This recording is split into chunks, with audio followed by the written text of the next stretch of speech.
Hey, what's up, everyone? It's Ian, aka Impello, aka whatever you want to call me. Um, I'm going to take some time out of my day to talk about Call of Duty World War II. I was actually really excited about this game coming out. I really enjoyed when I was a kid playing Call of Duty 4 Modern Warfare. It was the first time that I could just plug the internet into a console and play with other people. I didn't ever have that before Call of Duty 4, and it was just really fun. And I liked everything about Call of Duty 4, and I was glad to hear that Call of Duty was going back to the roots of Call of Duty, which doesn't involve double jumps and running on walls and things like that. I really like the gun mechanics in all of the Call of Duty games that I've played. Sometimes when you're playing Call of Duty, when you're playing first-person shooters, the gun mechanics can just feel weird. They feel it feels off to aim. It's not satisfying at all. And that's that's what I feel when I'm playing like a game like PUBG. But in a game like this, you get your hit markers. Killing is fairly simple and easy. It's just really satisfying Call of Duty has always made really satisfying gun mechanics, I guess is what I'm trying to say.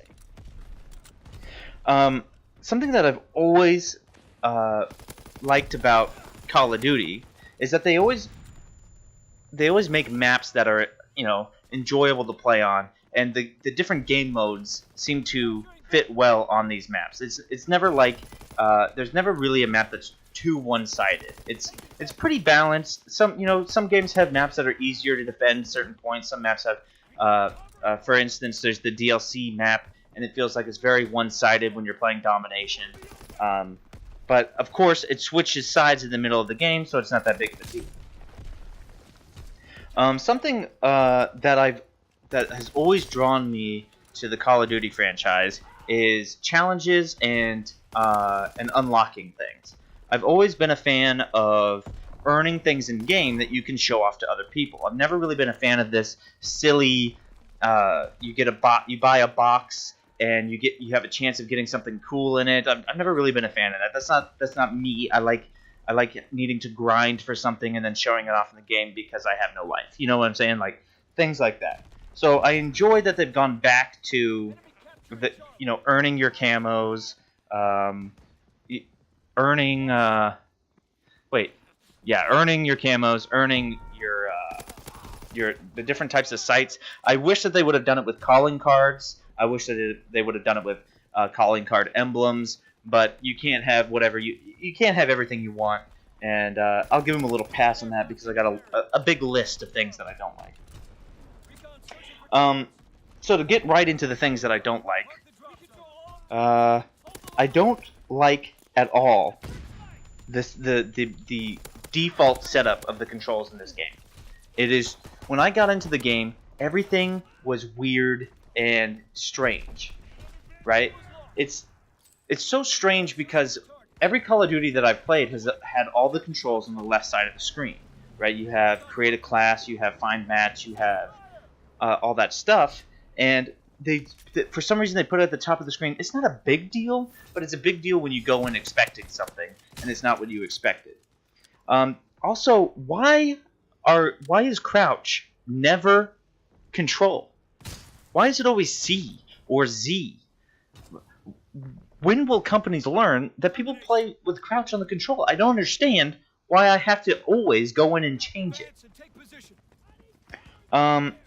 The next thing that I didn't really understand, didn't really like, was the headquarters. I feel like it was just thrown in there at the end. They wanted a place for you to show off the emotes that they needlessly put in the game, and so they said, "Oh, we'll make a place called headquarters that's literally worthless." Everything in there could be a different could be under a category of orders in the main menu. It could be under find a match. Right, because custom game is under find a match. You could also have custom game and then say, the kill streak range, for instance. Why is it? Here's the thing. Here's something to think about. Why is it that the orders are? You can get to the orders that are like maybe 40 minutes long, maybe an hour long. I don't know how long they go up to. But you can get to those orders in the supply drop menu. You press E, it opens up, and you can get those orders in there. But you have to go to the headquarters to get the daily orders. That is ridiculous. Why do I have to go to the headquarters to Prestige? Why do I have to go to the headquarters to, which isn't even out yet? Why do I have to go to the headquarters to do the paint job thing? Right? Why do I have to go to headquarters for any of that? Why isn't it just in the main menu? I feel like they saw that Destiny had like a hangout spot, and they wanted their own hangout spot. Because what do you do in Destiny in the hangout spot? You know, on the tower, you just do all your emotes, and you do all the same stuff that you're doing in this game. It's silly. It's ridiculous. They didn't need it. It's something that it's one of those things that I think that they just added because it was popular in a different game. Kind of a controversial topic, sniper rifles. I know that Call of Duty has this reputation for being quick scopes and trick shots, right? I understand that, and I don't like thinking that I would suggest something that would take away from that. But honestly, quick scoping, trick shotting is not something I think is nearly as cool as it used to be, and I think that they should just do away with it. So they've made the sniping in. Let's go back for a second. Let's go back to Call of Duty 4. Call of Duty 4 trick shots and quick scoping was actually relatively hard to master. Right? There was a specific timing. There was the sniper wasn't always a one-hit kill. Things like that made trick shots and quick scoping more difficult back then. So it's just something that I think that they need to change if they want this to be a competitive game. Snipers right now are way too overpowered. It's one-hit kill with the Kar 98. It's a one-hit kill with the, I believe it's the M1924. Correct me if I'm wrong. It's just silly. It's goofy. It's if they want this to be a competitive game, which they said that they do, they need to give it a little fix. I'm suggesting for the sniper rifle, make it to where they have to be fully scoped in for like a second, and then they'll be completely accurate. And then have every millisecond up to that be just a little bit more accurate. And if they're shooting from the hip or they are just scoped in, they are completely inaccurate. It's going to be a random round. That's the only thing I can think of to fix the snipers in this game. Now, really quickly, because I'm running out of time, I want to talk about the worst part of this game. And it's the part that's been driving me crazy, and the part that I think that people need to be more aware of.